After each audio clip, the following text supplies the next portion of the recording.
I knew I wasn't going to get anything, but the real sticking point, the dagger in my heart, is for the grandchildren. Do you have a favorite story about like Dean or Frank Sinatra or somebody that you worked with that you'd like to share? Nope, Not at all? none. How about, do you have an unfavorite story you'd like? Nope. Jerry Lewis was one of the most famous and loved entertainers of the 20th century. People all around the world knew him as the funny man who could make anyone laugh with his silly faces, wild energy, and unforgettable comedy. He started his career in the 1940s and quickly became a star. When he teamed up with singer Dean Martin, they became one of the most successful comedy teams in show business history. Together, they made movies, performed on stage, and captured the hearts of millions. But while Jerry Lewis was bringing joy to the world, something very different was happening behind the scenes at home. His children, especially his son Anthony, Lewis had a much different view of their famous father. A view filled with pain, confusion, and emotional distance. Jerry had 6 sons with his first wife, Patty Palmer. But many of them say they rarely felt truly loved by him. Anthony, one of Jerry's sons, finally broke his silence years after his father's death. In interviews, Anthony spoke openly about what it was like growing up as Jerry Lewis's child, explained that while his father was smiling and making the world laugh, at home he was strict, cold, and sometimes frightening. Jerry's mood could change in an instant. One moment he might be playful, but the next he could become silent or angry without warning. This left the children feeling nervous all the time. They never knew what to expect. Anthony shared that their mother would use the house's intercom system to warn the kids when Jerry was coming home. That warning was all it took for the children to run to their rooms and hide. They were scared of upsetting their father, who often seemed impossible to please. Even though the family had a big house, money, and fame, the emotional environment was full of fear and silence. Anthony described his childhood as a time when he felt invisible. Unless one of the children made a mistake, Jerry didn't seem to notice them at all. Anthony said his father rarely gave praise or affection, and most of the time it felt like his presence didn't matter. When he did something wrong, he got attention, but it was usually negative. He remembers being hit with a belt a few times, which hurt, but it was the emotional pain that left a bigger scar. It felt like walking on thin ice every day, never knowing when it would break. Even though he lived in a house filled with success and luxury, it felt cold and empty. That kind of emotional distance from a parent can be more damaging than people realize. Anthony wasn't alone in these feelings. His brothers also experienced similar struggles. Each of them tried to earn their father's attention and love in different ways. But it often felt like they were chasing something they could never catch. Jerry's fame kept growing throughout the 1950s and 60s. He began directing and producing films, becoming not just an actor, but a major figure in Hollywood. His career took off, but at home, the distance between him and his children only grew. Patty Palmer, Jerry's wife and the boy's mother, was left to raise the children mostly on her own. Jerry was often away, busy with shows, movies, and public appearances. Patty had to take care of 6 children, while also dealing with the emotional void left by her husband. As time went on, the stress took a toll on her. She felt alone, overwhelmed, and drained. Despite the success and fame surrounding them, their home was a place of silence and sadness. There were no warm family dinners, no bedtime stories, and no fatherly hugs. Instead, there was always a sense of fear and emotional disconnection. For Anthony and his brothers, growing up in the shadow of a legend was more painful than most people could ever imagine. By the late 1980s, things in the East, Lewis's family had reached a breaking point. Jerry and Patty had separated, and after years of raising 6 children, mostly on her own, Patty found herself in a very difficult financial situation. Without Jerry's support, she struggled to pay her bills and meet her basic needs. When Anthony decided to take action, he couldn't sit by and watch his mother suffer. At the same time, he was still carrying years of emotional pain caused by his father. He felt that Jerry had abandoned not only his wife, but also his children. So Anthony made a decision that shocked many people. He filed a lawsuit against his own father. This wasn't just about money. For Anthony, It was about standing up for the mother who had always been there for him. It was about finding a voice after years of feeling silenced. The lawsuit quickly made headlines.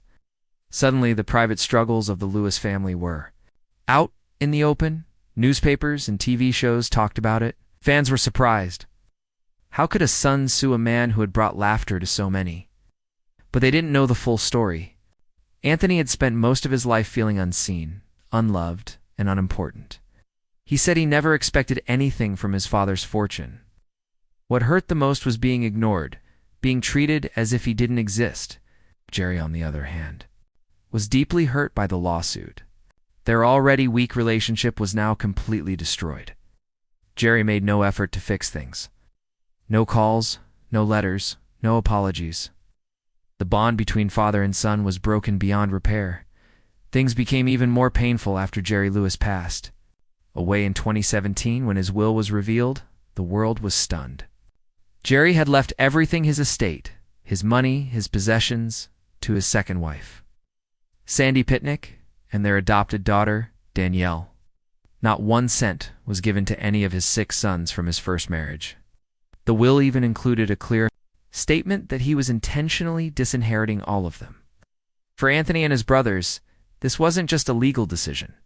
It was a final act of rejection. It was like their father had erased them from his life completely. Many of them had spent years hoping that things might someday get better, that Jerry might reach out, say he was sorry, or simply show that he cared. But now, that hope was gone forever. The pain wasn't just about being left out of the will. It was about what that decision represented. To Anthony and his brothers, it felt like confirmation of what they had always feared, that they didn't matter to their father. Fans who loved Jerry Lewis began to question how someone who brought so much joy to the world could turn his back on his own children. Others believed it showed a deeply broken family that had never healed. But for Anthony, there was no more guessing. The will was the final message. It said everything that had never been spoken out loud. It said, "You were never really mine." That kind of pain doesn't go away easily. It settles in the heart and stays there. He had always hoped for a moment of connection, a conversation, a sign that his father understood the pain he had caused. But that moment never came. As Anthony began to share more of his story, he opened a window into what it's like to grow up in a family where love is limited and silence is common. He talked about wishing for a simple moment to sit with his father, heart to heart, and talk like to people who cared. But that never happened. And now that Jerry was gone, all Anthony had left were memories, unanswered questions, and a deep longing for what might have been. Other brothers like Gary, Ronald, Scott, and Christopher also shared similar feelings. Each had their own pain, their own story of growing up with a father who was physically there at times, but emotionally absent. For them, fame didn't bring closeness. It brought distance, brought rejection. And in the end, each of his sons reacted differently to being left out of the will and out of his life. Gary, the eldest, it confirmed what he had always felt, that his father never truly accepted him. Gary had made a name for himself in music, leading the band Gary Lewis and the Playboys. But even at the height of his success, he said it felt like his father wasn't proud of him. Jerry seemed too busy chasing his own fame to recognize his children's achievements. Ronald, one of the quieter sons, stayed out of the public eye. He rarely spoke about his father, but those close to him knew that the emotional scars ran deep. For Scott, the pain was too much to bear. It wasn't out of anger, it was out of heartbreak. Being left out of the will felt like a message that he had never truly belonged. That feeling had haunted him for years, and he couldn't bring himself to pretend otherwise, even in death. Christopher, another of Jerry's sons, opened up about how hard it was growing up in a house where love was conditional. Praise was rare. Approval had to be earned. And when he learned that he had also been left out of the will, it felt like a punch to the heart. But what hurt even more was not being allowed to attend the funeral. He was denied the chance to say goodbye, to find closure, to heal. All these sons, each with different lives, different dreams, carried the same deep pain. They were born into a world of fame and luxury, but emotionally they were left behind. Jerry Lewis had made the world laugh. He had millions of fans. But for his own children, His legacy was not laughter. It was silence, distance, and loss.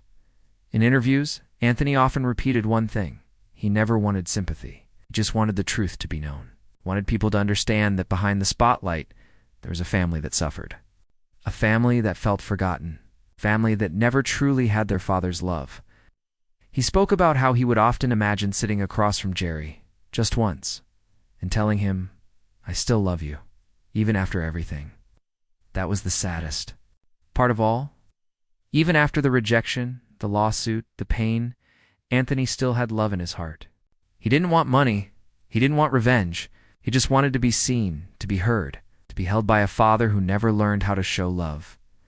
As the world looks back on Jerry Lewis's life, it's important to see the full picture. Yes, he was a brilliant performer, as he changed the world of comedy. But he was also a father. In that role, he left behind wounds that never healed. The story of Jerry Lewis and his sons is not just about celebrity or family drama. It's about what happens when fame becomes more important than connection. When a father forgets to be a dad, when silence replaces love, and when children grow up feeling like they don't matter. These are the kinds of stories that remind us. Success means nothing without love. Legacy means nothing if your own children feel forgotten. Today, Anthony Lewis continues to speak. Not out of hate, but out of hope. Hope that telling his story will help others feel less alone. Hope that other families might learn from his pain. Hope that one day, children everywhere will grow up knowing they are loved, not just in public, not just in words, but truly and deeply from the heart. Because in the end, that's what matters most. Even after the will was made public, Anthony and his brothers had been left out. What lingered wasn't just Shakit, was a kind of deep, permanent ache. It wasn't about money. It wasn't about property or fame. It was about being acknowledged as sons, as part of someone's life. And that someone just happened to be Jerry Lewis, man whose entire career was built on being larger than life. Unforgettable and wildly adored. And yet, for his own children, he became the most absent figure of all. Anthony, now a grown man with children of his own, found himself thinking more about what kind of father he wanted to be in, what kind he didn't want to become. He often said that his childhood experiences gave him a roadmap of what not to do. Where his father had been cold, Anthony chose warmth. Where Jerry had been silent, Anthony tried to listen. In interviews, Anthony expressed that he didn't want the pain he experienced to pass down to another generation. That was the real reason. He chose to speak out not to destroy his father's name, but to stop the cycle of emotional damage. Anthony's relationship with his own children became a kind of healing. He described moments of simply sitting with them, holding them, laughing, and listening. Things that had felt foreign in his own childhood. The very act of being present became sacred, he once said. It doesn't matter what you do for a living. If your kid feels unseen, none of the rest matters. Those words weren't said with bitterness, but with a quiet strength. They came from someone who had spent a lifetime learning what true love actually looks like by missing it. Gary Ronald. Christopher Scott and the others found their own ways of processing the loss. Some went on with their lives quietly, choosing not to be part of the media discussion. Others, like Gary, occasionally shared public memories of their father, sometimes positive, sometimes painful. What united them wasn't just the DNA. Were tied together by the shared absence they all grew up with. They all knew what it felt like to celebrate a birthday with a father who wasn't there. To watch their dad on TV making millions laugh, while they sat in their room feeling like strangers in their own home. One of the most tragic aspects of the story is how many missed moments there were. Jerry Lewis had countless opportunities to reconnect with his sons. He had time, he had wealth, he had a platform, but it never happened. The few efforts that were made, if any, were never enough. There were no handwritten letters to explain his choices, no efforts to invite them back into his life. And when he passed away, that door shut for good. The pain became even sharper for the sons when the public's response leaned toward disbelief. Some fans couldn't accept the idea that their beloved Jerry Lewis, the man who had dedicated years to raising money for sick children through the Muscular Dystrophy Association, could have hurt his own children so deeply. But that was part of the complex truth. Jerry could be deeply compassionate on stage and painfully distant at home. One side didn't erase the other. What makes Anthony's story so powerful is that he doesn't try to paint Jerry Lewis as a villain. He describes him as a flawed, complicated man. Someone who may have struggled with his own traumas, ambitions, and emotional blocks. And yet, no matter what struggles Jerry faced, Anthony still believes that his father had a choice to love or to withhold, to be present or to vanish. And time and again, Jerry chose to pull away. Years after Jerry's death, Anthony found small moments of peace. He met people who had admired his father and shared stories of joy. He smiled when he heard them. He never denied that Jerry had done great things for the world. But deep inside, he still wished he could have heard those same words from the man. Himself, he often wondered what his father thought of him. Did Jerry ever feel proud? Did he ever look at a picture of his sons and feel something? Those questions remain unanswered. And that's one of the deepest parts of grief, the things we'll never get to ask in telling his story. Anthony unknowingly became a voice for many others' children of absent parents. Sons and daughters who grew up in big houses that felt cold or small apartments filled with silence. His courage to speak up helped others find their own voice, showed that behind every public image, behind every smiling celebrity or perfect Instagram family, there can be shadows. And those shadows need light, not shame. The story of Jerry Lewis and his sons is more than a Hollywood tragedy. It's a human one. It's about the damage caused by unspoken words. It's about the loneliness of living in a house full of people but feeling completely alone. About the dreams of reconciliation that never come true. And most of all, it's about how one man's silence shaped the lives of many others, not through anger or cruelty, through neglect, distance, and emotional absence. If Jerry had one last chance to speak to his sons, what would he have said? That's something Anthony still thinks about. He imagines a moment where they sat on a quiet porch, looking at the sunset, just father and son. No cameras, no crowds. And in that moment, Jerry might have said, "I'm sorry, maybe not for everything, but for enough." And Anthony, after everything he'd been through, believes he would have said, "I forgive you." But that moment never happened. And so, Anthony tells his story not to reopen wounds, but to show that wounds can heal. They may leave scars, but those scars can remind us to love better, live louder, and never take our loved ones for granted.